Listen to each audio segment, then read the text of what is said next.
上海也挺不住了。这个曾被称为全国财政最健康的城市，开始变相裁员，大幅削减工资，甚至逼员工自行滚蛋。而与此同时，江苏、广东、浙江、内蒙古的电力价格暴跌，甚至多地出现负电价。你没听错，发电还要倒贴钱。这不是繁荣的中国，这是陷入通缩泥潭的中国。这是一场深不见底的萧条，是李克强指数正在用最冷酷的方式提醒世人，中国真的病了，而且病得不轻。6月刚到，几组电力交易数据让人大惊失色。彭博社报道称，江苏省电力交易合约均价为 312.8 元每兆瓦时，是监管所允许的最低价，同比暴跌 24%， 环比下降 22%。而中国制造重镇广东的电价也跌到了 372.7 元每兆瓦时，不但同比下降 8.3%， 还跌破了373元每兆瓦时的监管下限。这意味着连最基本的成本底线都保不住了。浙江虽然未公布6月电价均值，但年度均价也降了近 11%。这些地方是什么概念？广东、江苏、浙江是中国出口的三驾马车，是 GDP 的天花板，是制造业的心脏。2024年，这三省的 GDP 总量超过了法国，合计约 34.9 万亿元人民币。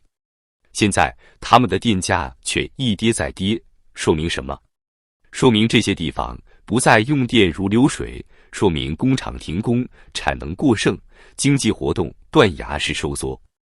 换句话说，经济的发动机熄火了。更惨的是，电价倒挂，发电企业血流成河。如果你以为这已经是最坏的情况，那你还太天真。因为现货电价比长期合约电价还惨，惨到负值。山东、浙江、内蒙古的电力现货市场都出现了负电价。什么意思？就是发电公司不但赚不到钱，反而要倒贴钱请你用电。根据北疆新闻的报道，2025年1至5月，内蒙古现货市场的出清均价暴跌 52%。5月份风电价格下降 13%， 光伏电价直接崩了 26%。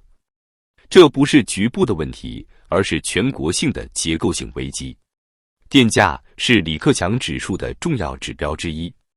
因为在中国这个重工业主导的经济体里，电力使用几乎直接对应着工业生产与实际经济活动。电价崩了，说明电没人要了，没人要电，就说明工厂不开工，企业不生产，出口不赚钱，经济在收缩。当李克强不再发布数据，这个曾被他用来绕开 GDP 造假的真实经济指标，成为判断中国经济真相的最后一盏灯。而现在，这盏灯也快灭了。电价暴跌不是偶然，它背后有4座大山，层层压在中国经济的胸口。1. 关税战升级，出口腰斩。2025年6月9日，中国海关总署发布的5月进出口数据显示，对美出口暴跌 34.5%。这是自新冠疫情以来的最大跌幅。我们知道，江苏、广东、浙江3省的出口占据全国出口总额的 63%。关税战下，美国与欧洲对中国制造的抵制越来越强烈，订单缩水，企业信心崩盘。结果就是没订单，不敢生产，不用电。2. 电力投资疯狂过剩。国家能源局数据指出，从2019年到2024年，中国的发电装机容量增长了 66.7%， 远超 GDP 增速 36.1%。也就是说，电站拼命建，风电光伏拼命装，但用电需求跟不上。2024年 GDP 增长只有 5%， 但电力、热力、燃气水务的投资却暴涨了 23.9%。2025年前4个月更夸张，电力类投资同比暴涨 25.5%。这叫没饭吃，先建锅。3. 煤炭暴跌，电价继续被打压。煤炭价格一年下跌30%，煤电企业成本下降后，竞价时主动压价。这本应是利好，却在需求不足的现实下，反而成为压垮电价的最后一根稻草。煤电占中国发电总量的1半以上，现在连这部分都撑不住。4. 政策变化加剧市场恶性竞争。2025年6月1日，江苏启动电力现货市场长周期结算试运行。几乎可以肯定，这种按分钟级别竞价的新模式会导致更多省份出现电价的恶性竞价。竞争不是坏事，但在需求疲软时放开价格竞价，无异于放任行业自相残杀。更震撼的还在后头，连上海都不行了。6月6日，网上传出中铁上海工程局集团的一则人事通知。这家央企、国企中的战斗机直接宣布，自2025年6月1日起，集团公司及所属各单位暂停发放各类绩效薪酬及奖励，仅发放基本工资；退岗、待岗人员仅发放工资40%。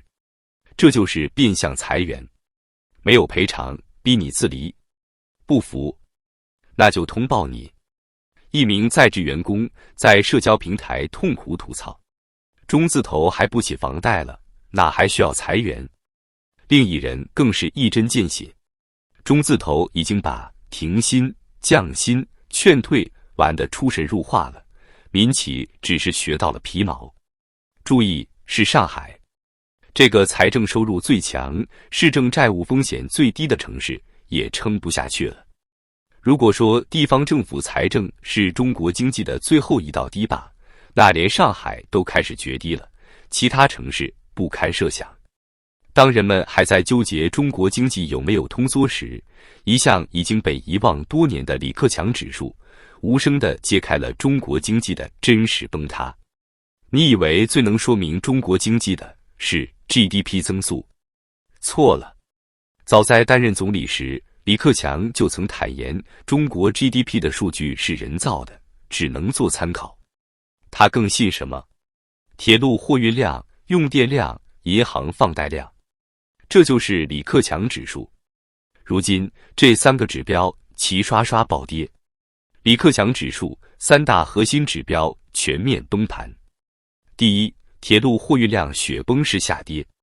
据中国国家铁路集团数据显示，2025年前5个月，全国铁路发送货物 14.6 亿吨，同比下降 9.8%。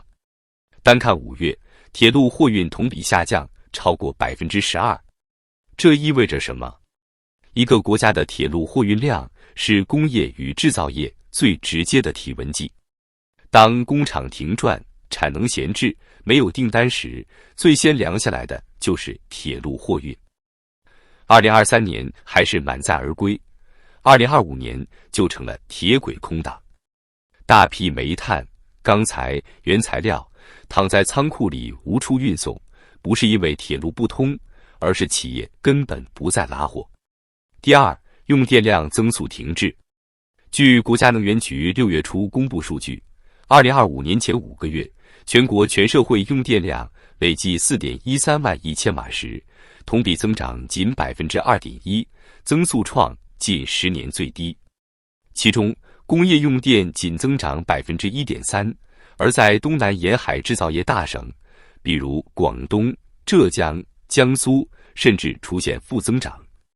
工业用电是中国世界工厂的心跳，一旦这个指标低迷，说明制造业已不是转型，而是停摆。